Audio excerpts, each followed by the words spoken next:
Can you get rich as a normal person? I'm Nate, the FitFutureMD. I lost 30 pounds in 30 days. Make sure you pick up that free fitness and nutrition guide in the description below if you're interested. I'm the owner of Ensorsale.com. Ensorsale is family. Together we can rise up from humble beginnings to inspire others through the messages on our t-shirts. Get you an inspirational t-shirt today. So, there's this idea going around that, I'm a normal person, I can never be rich, right? Or,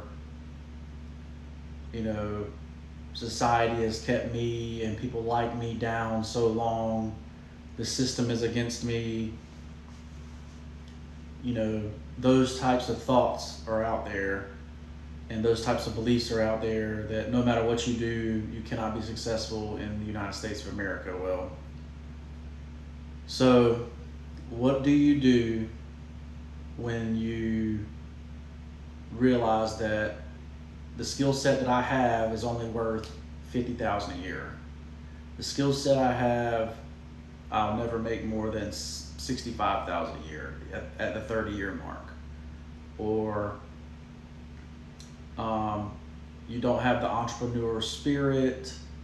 You can't handle stress and anxiety like that, or AI is going to come and replace your job, whatever, right? So 80% of net worth millionaires are first generation net worth millionaires, right? So that means they didn't inherit their money. So what did they do that was different, right? So when you can only make a certain amount of money, you have to find a way to do something what's called leverage, right? And there's several different types of leverage. There's capital leverage, there's people leverage, worker leverage, whatever. I'm specifically going to talk about investing in other people at this time, right? So we all know, we were all in school with somebody that was just like 10 light years ahead of everybody, right? Whether it be in science, math, history, there was always that person that had big ideas. There was a person that, had leadership and had people follow them, no problem. And so say I'm a $50,000 a year person, and that's all I'm ever going to be, it would make sense for me to try to get with someone that has the skill set to make 10 million or 20 million and try to get them started, right?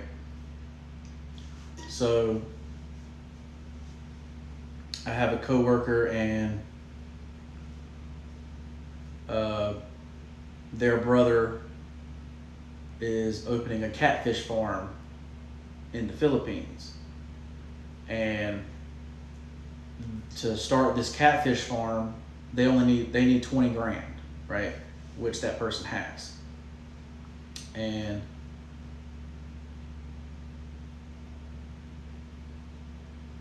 they decided not to invest in that, right?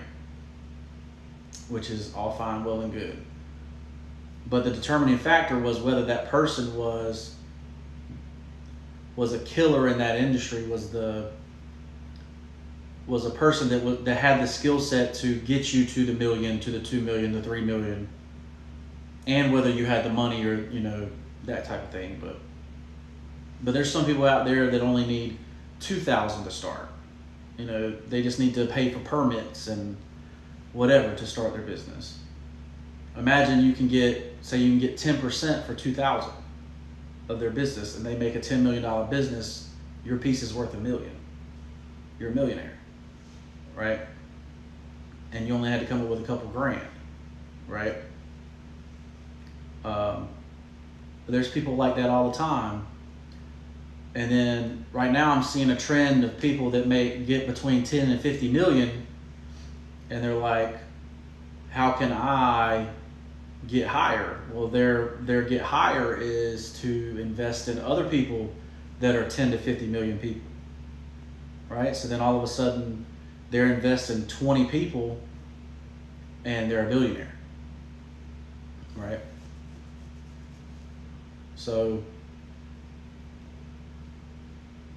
even when you're at the highest level, you can still find other killers out there that have, you know, that 100x, that 200x skill set that can, you know, that know how to sell, that know how to have a product, that that have the network, you know, that have the mindset, you know. So like, someone you may not invest in is someone that said, you know, say, oh, I'm gonna start a business so I can get a boat. Like that's their goal, right? Whereas somebody say, oh, I want to be able to feed everybody, and I'm gonna start a business with them, right? Or, you know, there's a higher purpose to what they're doing, you know. So when they get tired, or when they get tired of what they're doing, or whatever, they're gonna have that higher purpose to push them. I'm saying we all know these people, right? That we're gonna be entrepreneurs, that we're gonna, you know, and even if they fail in the first one. So I was telling a lady yesterday that, you know, I smoked for 8 years, right? Imagine if I had that $1,500 a year back for 8 years, and I'd invested it in somebody that was a 100x person that was gonna make $1 million business or a $10 million business, you know. And she was like, yeah, you know, I just quit a couple years ago, and, you know, I probably spent years and years salary on cigarettes. You know, she was in her 60s, right? So basically the point of the video is that when you can only make a certain amount, you have to start looking for other leverage opportunities, right? So a lot of people leverage real estate, a lot of people leverage the stock market.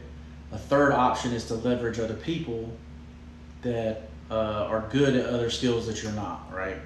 So if somebody wants to start a media company, you know, and you can give them $2,000 to get the cameras and stuff, and you take a percentage, great. If somebody's doing a CBD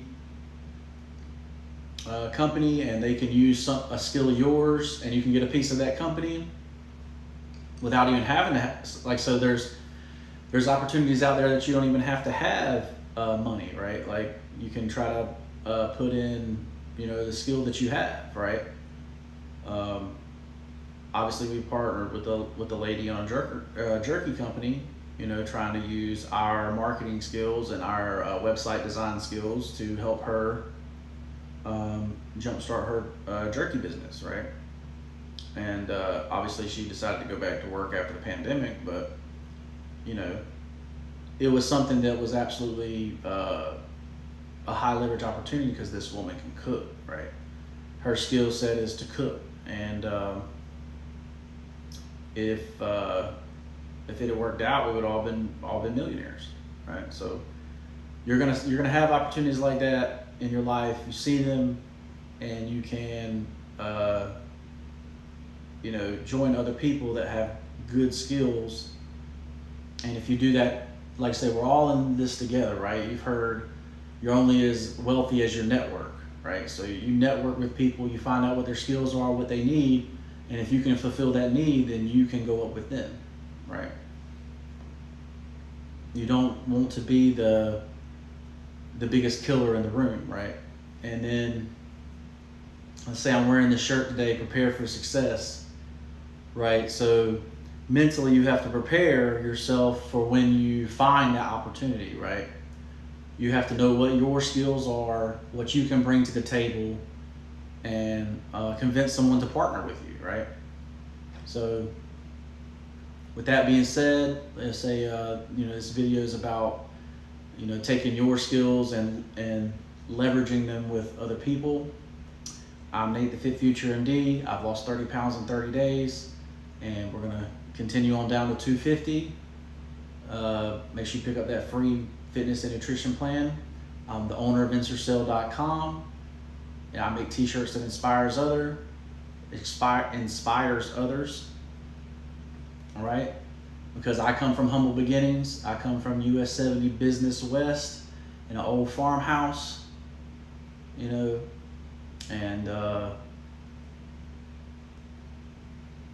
so that's my humble beginnings, and we're going to inspire others to be successful. So we're going to do all the things to prepare for success, and when we get there, we're going to make sure that everybody's up there with us, right? And that's really the key for me, is that my family, my community, as I grow, we're all going to grow, and that's what Ensorsale is about. That being said, we'll see y'all on the next one. Peace.